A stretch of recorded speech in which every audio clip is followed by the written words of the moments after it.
யாரு போட்ட கோடு திரைப்படம் மிக சிறப்பான முறையில் தயாரித்திருக்கிறார்கள்.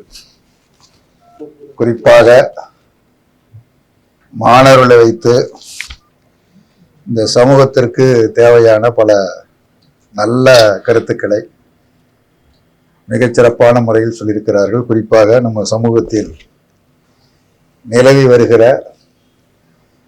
ஜாதிய வேறுபாடுகள், ஜாதிய முரண்பாடுகள், ஜாதிய வெறித்தனம், இவைகளுக்கு எதிரான ஒரு நல்ல கருத்தை, சமூகத்திற்கு ஒரு தேவையான கருத்தை இந்த திரைப்படத்தில் வெளிப்படுத்தி இருப்பது மிகவும் பாராட்டுக்குரியது. குறிப்பாக இயக்குனர் லெலின் வடமலை அவர்கள் கதை, திரைக்கதை, வசனம் எல்லாவற்றையும் சிறப்பாக செய்து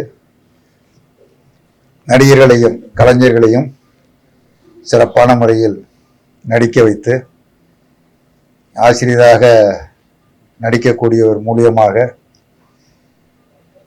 நல்ல கருத்துக்களை எல்லாம் சொல்லுகிற விதமாக இது அமைந்திருப்பது வரவேற்கத்தக்கது, பாராட்டத்தக்கது. படத்தில் நடித்திருக்கக்கூடிய பிரபாகர் உட்பட மிக சிறப்பாக நடித்திருக்கிறார்கள். மற்ற நடிகர்களும் அவரவர்களுக்கு கொடுத்த பாத்திரத்தை ஏற்று சிறப்பான முறையில் செய்திருக்கிறார்கள். அதே மாதிரி நல்ல முறையில் கேமராவையும் ஜான் சிறப்பாக பயன்படுத்தியிருக்கிறார். மொத்தத்தில் இந்த படம் ஒரு சமூக சீர்திருத்த படமாக நான் பார்க்கிறேன்.